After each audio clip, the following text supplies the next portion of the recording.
So dahil sa kanyang itsura at kagandahan ay pinauwi siya ng kanyang amo at panoorin natin ang matinding dahilan kung bakit nga ba siya pinauwi. This is Boy Sausaw, ang Sausawero sa issue ng iba. Kung di ka pa nakasubscribe sa aking YouTube channel, isubscribe mo na yan. At kung di ka pa nakafollow sa aking Facebook page, i-follow mo na yan. So this video was created by Bisan Uno Vlogs. So shout out to the owner and credit to the owner. So wag natin patagalin pa, panoorin natin. Let's go! Kaguluhan at viral na ngayon sa social media ang isang video ni Kaagapay Kabong Concha matapos itong ipakita sa publiko ang isang distress OFW kasambahay na kakarating lang sa Pilipinas galing Riyadh, Saudi Arabia. Kwento sa likod ng viral video na ito, si kabayan ay 25 taong gulang pa lamang. So ito pong OFW to ay galing siya sa Riyadh, Saudi at pinauwi siya ng kanyang amo. Naninilbihan sa kanyang mga amo sa Riyadh. Pero pinag-aawayan umano ito ng kanyang mga amo dahil sa nagsiselos umano ang amo nitong babae. At sa Yon, ito po yung matinding dahilan. Kaya po pinauwi ating kababayan na isang OFW from Riyadh, Saudi at siya po ay 25 years old pa lamang. At dahil po sa kanyang itsura ay pinagseselosan po nung kanyang amo na babae. May ganito pala. So, sa mga babalak mag-abroad at maganda yung itsura ninyo, mag-ingat po kayong lahat. Baka mamaya isa kayo sa mga pagsilosan ng inyong amo na babae at ma-deport kayo. So, hindi natin alam. No? Kaya ingat-ingat po tayo.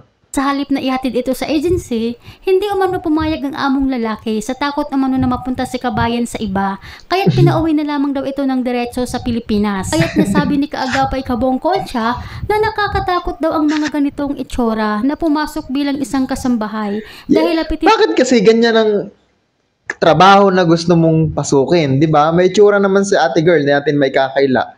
So, bakit katulong pa? Siyempre, malapit talaga to sa mga lalaki na amo. Hindi naman natin lalahatin na, pero may ibang naman kasi na magaganda talaga na pumapasok sa ganito. Pero, pag ganito kasi itsura, talagang malapit ito sa mga among lalaki, lalo yung mga taga Saudi Arabia, na alam niyo yun, di ba? Maraming asawa yan.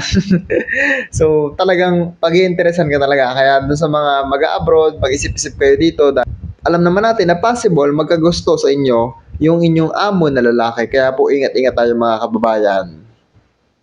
Hindi ang mga ganitong itsura sa mga among lalaking mapang-abuso. Yes, sa lahat tama. po ng mga nagtatrabaho, mga kababayan ko po, kung kayo po ay may ganitong itsura po at gusto nyong magtrabaho bilang kasambahay sa Saudi o sa Kuwait o kahit saan, Diyos ko po, pag-isipan po ninyo ng maraming beses. Na hindi naman sinang ayunan ng ilang. Pero alam niyo ba, na mas maganda na nakauwi na lang to ng maayos kaysa naman sa pag-interesan ito ng kanyang amo na lalaki na baka balang araw kapag tumagal siya doon nagtatrabaho at hindi niya pinagbigyan yung kanyang amo na lalaki na maging namahalin siya, baka mamaya gahasain na lang ito dahil napakalaki ng gusto ng kanyang amo na lalaki dito sa ating kababayan. So baka mamaya igahasain na lang siya at mamaya hindi natin alam ang mangyari pa sa kanya. So mas maganda at mas mabuti pa talaga na nakauwi siya dito ng ligtas kaysa naman sa kung anong mangyari sa kanya, hindi ba? Mga netizen ng mga OFWs, lalo na sa mga nagtatrabaho sa bahay. Okay. Ani sa kanilang mga komento, wala daw po sa itsura. Kahit maganda, basta hindi makate at hindi magpapapansin sa amo. Eto yung isang comment na wala daw talaga sa itsura kung hindi makati ang isang babae. Hindi natin alam hindi natin alam kung makati ba talaga ito si ate girl. Kaya siguro pinauwi ng amo niyang babae. Pero panoorin natin yung buong video. Ang lalaki, pwedeng walang mangyari sa'yo. Pero bago tayo magpatuloy, huwag kalimutan Yung mga OFW na lang at pahit na rin ang ang nagsasabi ng ganyan. So meron na silang experience pagdating sa ganito. Nagtrabaho po bilang isang kasambahay sa Riyadh, sa Saudi Arabia, pero pinauwi ng employer. Alam niyo na kung bakit po. Taga saan ka? Jensen po. Taga Jensen. Taga Ilang Jensen. taon ka na? 25. 25. First time mo mag-abroad? Ang bata pa niya, 25 pa lang. Ilang buwan ka lang sa amo mo? 2 months and 18 days. 2 months and 18 days. Tapos pinauwi ka na ng amo. Lagi kang inaaway. Kasi yung tatay lapit ng lapit, tapos pumupunta sa kusina, kahit lumalabas ako, sumusunod din naman. Yun lang ang problema. Ang kanyang amo daw na lalaki ay pumupunta sa kusina kapag nandun siya. Sunod ng sunod. Ang babae talaga, magsiselos talaga yan kahit anong mangyari, di ba? Tapos, sabi niya, punta tayo magpalaro ng bata. Pagdating doon sa palaruan, yung mga bata, may bumabantay pala.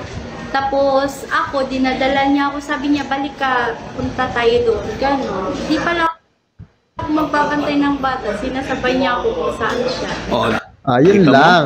So, ang amo niyang lalaki talaga, may balak sa kanya. So, nililigaw-ligawan siya at dapat lang talaga magselos yung babae na asawa nung taga-Saudi. So, ganito pala talaga ang nangyari. Kaya siguro talaga pinauwi. Ganda mo kasi ate. Ate, tayo ka nga ate. Tayo ka nga ate, tayo ka. Nakita ninyo si ate. O, ayan o. Nako. Nagkatrabaho sa bahay. Diyos ko. Bukod doon, ano pa yung mga naranasan mo? Tapos yun, pag umuwi, kasi pinauwi ng Pinauwi na ng amo. opo, ng babae. Dahil kang, oo, tatakot sa iyo. Nagselos sigurado yun. Tapos sabi ng babae, balik ako ng agency. Pero sabi ng tatay, hindi daw ko payag. Uwi na ako ng Pinas. Kaya pinauwi ako ng Pinas. Dito kasi nagpapayag na ibigay ka sa iba. Ate, Oh, yeah. tama na yung pag-abroad mo ng marami namang ibang trabaho. Huwag na sa bahay, ha? Tama. Oy, grabe naman si ate, bawal mag-diet yung maganda, ha, kami ng pangit.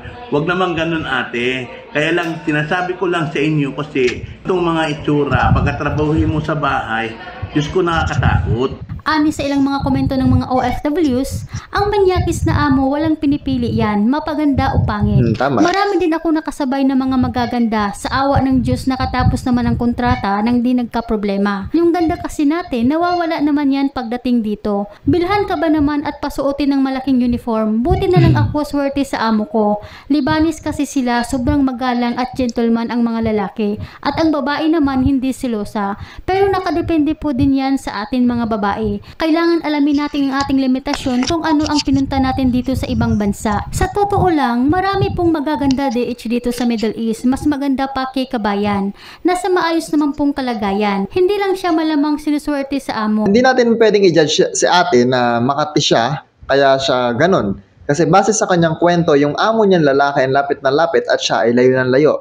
So, doon sa mga nagbabalak mag-abroad na may mga itsura, so sana pag-isipan nyo ng 3 beses, 5 beses, 4 na beses, 10 beses, 100 beses bago kayo pumunta sa ganitong klase ng trabaho dahil possible nga talaga na magkagusto sa inyo yung mga amo nyong lalaki. So dito lang kay ate, nakikita ko lamang na talagang malaki yung gusto ng kanyang amo na lalaki at possible na baka bandang huli ay magka-problema lang siya, masaktan lang siya ng kanyang amo na babae at possible din na kung ano mang magawa sa kanya ng kanyang amo na lalaki, hindi po ba? Natama lang talaga na pinauwi siya at maayos ang kanyang pagkakauwi at ligtas siya. Yun po yung pinaka-importante sa lahat na umuwi ka sa iyong bayan, umuwi ka sa iyong lugar na maayos, buhay na buhay, malakas. Hindi po katulad ng iba nating mga kababayan na pag umuwi is nakabox na. Dito po ay blessed ka pa din kasi ganun nga ang nangyari. So, yun lang for today's video. This is Boy Sausaw, ang Sausawero sa issue na iba. Ingat po tayong lahat. Thank you so much for watching.